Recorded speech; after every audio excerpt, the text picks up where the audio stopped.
പലരും അശ്രദ്ധയിലാവുന്ന എന്നാൽ വേണ്ട രീതിയിൽ ശ്രദ്ധിക്കാത്തൊരു വിഷയമാണ് ഉറക്കം എന്നുള്ള കാര്യം. ഉറക്കമില്ലായ്മ ഒട്ടനവധി ആരോഗ്യ പ്രശ്നങ്ങളാണ് ഉണ്ടാവാൻ സാധ്യതയുള്ളത്. അതിൽ ഒന്നാമത്തെ വിഷയം എന്ന് പറയുന്നത് ബ്രെയിൻ പകൽ സമയത്ത് ഒരുപാട് ആക്ടിവിറ്റീസാണ് ചെയ്തുകൊണ്ടിരിക്കുന്നത്. അതിൻ്റെ ആ ഒരു ഊർജം സംഭരിക്കുന്ന സമയത്ത്, ഊർജം എടുക്കുന്ന സമയത്ത് ഒരുപാട് റിയാക്ഷൻസ് ഉണ്ടാകുന്നു. അതിലൂടെ ഒട്ടനവധി ഹാംഫുൾ ആയ കെമിക്കൽസ്, രാസപദാർത്ഥങ്ങൾ ടോക്സിൻ രൂപത്തിൽ വിഷാംശമായിട്ട് അവിടെ ബ്രെയിനിൽ അടഞ്ഞുകൂടുന്നു. ഇതിനെ സ്കാവൻ ചെയ്യുന്നത്, അതിനെ കളയുന്നത്, ക്ലെൻസ് ചെയ്ത് വൃത്തിയാക്കി കളയുന്നത് രാത്രിയിലാണ്. അത് ബ്രെയിനിലുള്ള ഫ്ലൂയിഡ്, സെറിബ്രോ സ്പൈനൽ ഫ്ലൂയിഡ് എന്ന് പറയും, ഈ CSF. ഈ CSF 20 മടങ്ങ് വർദ്ധിക്കുന്നു എന്നുള്ളതാണ്.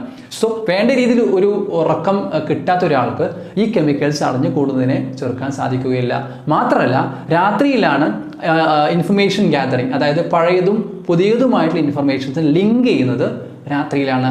അത് ആ ലിങ്കിങ് മെക്കാനിസം ശരിയായ ഉറക്കമില്ലെങ്കിൽ നടക്കുകയില്ല. മാത്രമല്ല ഓർമ്മക്കുറവിനും വളരെ സാരമായി ബാധിക്കുന്ന, അല്ലെങ്കിൽ ഓർമ്മ കുറവ് ഉണ്ടാവാൻ സാധ്യതയുള്ള വിഷയമാണ് ഉറക്കക്കുറവ് കാരണം. രണ്ടാമത്തെ വിഷയം എന്ന് പറയുന്നത് ഹൃദയത്തെ സാരമായി ബാധിക്കുന്നു എന്നുള്ളതാണ്. അതായത് ഹൃദയത്തിന് ചുറ്റുമുള്ള കൊറോണറി ആർട്ടറി, അതായത് ഹൃദയത്തിലെ രക്തധമനികളിൽ കാൽസിഫിക്കേഷൻ ഉണ്ടാകുന്നു, അല്ലെങ്കിൽ കട്ടി പിടിക്കുന്നു. സോ ഒരു 5 വർഷം ഒരാൾ ഏകദേശം ഈ പറഞ്ഞ ഉറക്കം വേണ്ട രീതിയിൽ ഇല്ല എങ്കിൽ 300% സാധ്യതയാണ് ഈ രക്തധമനികളിൽ ഈ കാൽസിഫിക്കേഷൻ ഉണ്ടാവാൻ, കട്ട പിടിക്കാൻ സാധ്യമാകുന്നുള്ളത്. അതുകൊണ്ട് തന്നെ ഹൃദ്രോഗ സാധ്യത വളരെ വർദ്ധിക്കും എന്നുള്ളതാണ് ഉറക്കമില്ലാത്ത ആളുകൾ പ്രത്യേകം ശ്രദ്ധിക്കേണ്ട വിഷയമാണ്. മൂന്നാമത്തെ വിഷയം എന്ന് പറയുന്നത് രോഗപ്രതിരോധശേഷി സാരമായി ബാധിക്കും എന്നുള്ളതാണ്. നമുക്കറിയാം, ഇപ്പോൾ കോവിഡിൻ്റെ കാലഘട്ടമാണ്. രോഗപ്രതിരോധശേഷി നന്നായിട്ട് വർദ്ധിക്കേണ്ട ഒരു സമയമാണിത്. ഇവിടെ ഒരാൾക്ക് ഒരു പനി ബാധിക്കുന്നു, അല്ലെങ്കിൽ ജലദോഷം വരുന്നു. അദ്ദേഹം ഒരാഴ്ച മുമ്പ് വേണ്ട രീതിയിൽ ഉറങ്ങിയിട്ടില്ല എങ്കിൽ അദ്ദേഹത്തിനുണ്ടാകുന്ന ആൻറ്റിബോഡീസ്, അതായത് നമ്മുടെ പോളിസ്മെൻസ് ആൻഡ് ആൻറ്റിബോഡീസ്, അത് സെക്രീറ്റ് ചെയ്യുന്നത് പകുതി കൊണ്ട് കുറയും എന്നുള്ളതാണ്. അപ്പോൾ ഉറക്കമില്ലായ്മ, അല്ലെങ്കിൽ ഉറക്കം വേണ്ട രീതിയിലില്ല എങ്കിൽ ഈ രൂപത്തിലുള്ള രോഗപ്രതിരോധശേഷി സാരമായി ബാധിക്കുന്ന വിഷയം ഇതിലുണ്ടെന്നുള്ളതാണ്. നാലാമത്തെ ഒരു പ്രശ്നം എന്ന് പറയുന്നത് മെറ്റബോളിക് ഡിസോർഡേഴ്സ്, അതായത് ചയാപചയ പ്രക്രിയയെ നന്നായിട്ട് ബാധിക്കുന്നു. അത് എങ്ങനെയാണെന്ന് വെച്ചാൽ നമ്മുടെ ശരീരത്തിലുള്ള 2 തരത്തിലുള്ള ഹോർമോണുകളുണ്ട്. ഗ്രിലിൻ എന്ന് പറയുന്ന ഹോർമോൺ, ഇത് ഹങ്കർ ഹോർമോൺ എന്ന് പറയും, വിശപ്പ് വരുന്നുണ്ടെങ്കിൽ വിശപ്പിനെ സഹായിക്കുന്ന ഹോർമോൺ. രണ്ടാമത്തത് ലെപ്റ്റിൻ, അതായത് സാറ്റിസ്ഫൈങ് ഹോർമോൺ, അതായത് നമ്മുടെ ഭക്ഷണം കഴിച്ചു കഴിഞ്ഞാൽ ഇനി സംതൃപ്തിയായി നിർത്താം എന്ന് പറയുന്ന ഹോർമോൺ. ഈ ഉറക്കം ശരിയായ രീതിയിൽ ഇല്ലാത്ത ആളുകൾക്ക് ഗ്രെലിൻ എന്നുള്ള ഹോർമോൺ, ഹങ്കർ ഹോർമോൺ കൂടുതലാവുകയും ലെപ്റ്റിൻ ഹോർമോൺ താവുകയും ചെയ്യും. അപ്പോൾ സംഭവിക്കുന്നത് എത്ര ഭക്ഷണം കഴിച്ചാലും ഭക്ഷണം കഴിച്ചുകൊണ്ടേയിരിക്കാൻ തോന്നും, പക്ഷേ സാറ്റിസ്ഫൈഡ് ആവുകയില്ല, അല്ലെങ്കിൽ സംതൃപ്തി ആവുകയില്ല. അതായത് അതുകൊണ്ട് തന്നെ അവർ കഴിച്ചുകൊണ്ടേയിരിക്കും.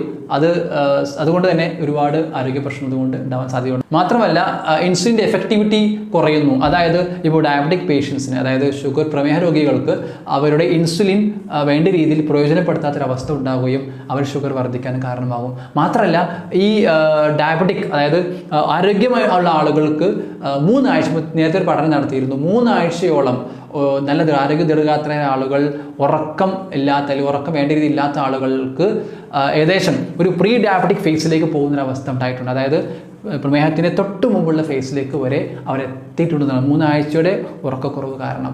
ഇനി പറയാനുള്ളത്, നല്ല ഉറക്കം കിട്ടണമെങ്കിൽ 5 കാര്യങ്ങൾ പ്രത്യേകം ശ്രദ്ധിക്കേണ്ടതുണ്ട്. ഒന്നാമത്തേത് റെഗുലാരിറ്റിയാണ്, അതായത് ഒരു കൃത്യനിഷ്ഠ.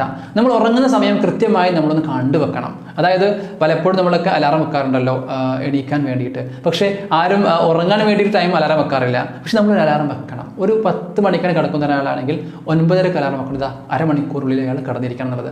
അപ്പോൾ അതിനുവേണ്ടി ഒരുങ്ങണം എന്നുള്ളതാണ് അതിൻ്റെ ഒരു വിഷയം. രണ്ടാമത്തേത്, നമ്മുടെ ബോഡിയിൽ ഒരു 24 hour ഒരു ക്ലോക്ക് ഉണ്ട്, ഓർഗൻ ക്ലോക്ക് തിയറി എന്ന് പറയും. നമ്മുടെ എല്ലാ അവയവങ്ങളും ഈ ക്ലോക്കിൻ്റെ അടിസ്ഥാനത്തിലാണ് ചലിച്ചുകൊണ്ടിരിക്കുന്നത്. അപ്പോൾ ആ ക്ലോക്ക് നമ്മൾ ആവശ്യപ്പെടുന്നത് ഒരു കൃത്യനിഷ്ഠ ഉണ്ടാവണമെന്നുള്ളതാണ്. സ്വാഭാവികമായിട്ടും നമ്മുടെ ഹോർമോണുകൾ മുതൽ നമ്മൾ എല്ലാ എൻസൈം ആക്ടിക് ആക്ഷൻ മുതൽ എല്ലാം നടക്കുന്നത് ഈ ക്ലോക്കിൻ്റെ അടിസ്ഥാനത്തിലാണ്. സോ നമ്മളൊരു സ്ലീപ്പ് അവേക്ക് പാറ്റേൺ കൃത്യമായി നമ്മൾ ഒരു ടൈം കാണുക എന്നുള്ളതാണ്. രണ്ടാമത്തെ വിഷയം എന്ന് പറയുന്നത് ടെമ്പറേച്ചറാണ്, അതായത് താപനില. നമ്മുടെ റൂമിൻ്റെ ഒരു ചൂടുള്ള അവസ്ഥയിലാവരുത്, ഇത്തിരി തണുപ്പുള്ള ഒരു താപനിലയിലേക്ക് കൊണ്ടുവരണം. അപ്പോൾ അതുകൊണ്ട് തന്നെ നമ്മൾ ജനലൊക്കെ ഒന്ന് തുറന്നു വെച്ച് നമ്മൾ ഇനി ചൂടുള്ള കാലഘട്ടമാണെങ്കിൽ തന്നെ നമ്മൾ എന്ത് ചെയ്യണമെന്ന് വെച്ചാൽ ഇത്തിരി മേല് കഴുകി കിടക്കുന്നൊരവസ്ഥ ഉണ്ടാവുക. അപ്പോൾ അങ്ങനെ അല്ലെങ്കിൽ ഒന്ന് അംഗശുദ്ധി വരുത്തി കിടക്കുന്നൊരവസ്ഥ ഉണ്ടാവുക. അതുകൊണ്ട് തന്നെ ഈ ഇത്തിരി തണുപ്പോട് കൂടി ഉണ്ടെങ്കിൽ മാത്രമാണ് ഉറക്കം ഒന്നുകൂടെ പ്രയാസമില്ലാതെ ഉറങ്ങാൻ സാധിക്കും. മൂന്നാമത്തെ വിഷയം എന്ന് പറയുന്നത് ബെഡിങ് ആണ്. ബെഡ് വൃത്തിയായി സൂക്ഷിക്കുക. മാത്രമല്ല ബെഡിനും ബ്രെയിനിനും ഒരു റിലേഷൻ ഉണ്ട്. ആ റിലേഷൻ എപ്പോഴും നമ്മൾ സാധാരണ പറയാറുണ്ട്, നമ്മൾ ബെഡിൽ കിടന്ന് ചെയ്യരുത്, ഉണർന്നിരിക്കുന്ന സമയത്ത് അവിടെ ഫോൺ വിളിക്കുകയോ അല്ലെങ്കിൽ എന്തെങ്കിലും ലാപ്ടോപ്പിൽ വർക്ക് ചെയ്യുകയോ ബെഡിൽ വെച്ച് ചെയ്യരുത് എന്നുള്ളത്. കാരണം ബെഡ് കാണുമ്പോഴേക്കും ബ്രെയിൻ ഡിറ്റക്ട് ചെയ്ത് കാണാം എന്ത് ഞാൻ ഉറങ്ങാൻ വേണ്ടി പോകുന്നു എന്നുള്ളത് ബ്രെയിനിൽ മെസ്സേജ് കൊടുക്കുന്ന രീതിയിലായിരിക്കണം. ബെഡ് എപ്പോഴും ഉറങ്ങാൻ വേണ്ടി ഉപയോഗിക്കുന്ന സ്ഥലമാക്കി തന്നെ സൂക്ഷിക്കണം.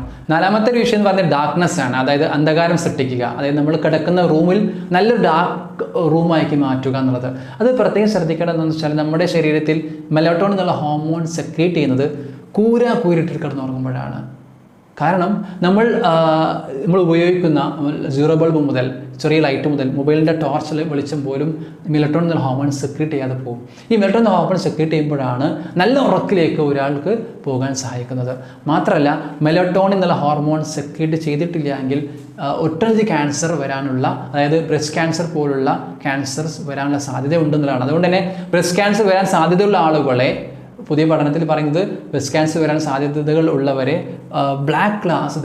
കറുത്ത ഗ്ലാസ് ധരിച്ച് ഉറങ്ങാൻ പറയാറുണ്ട്.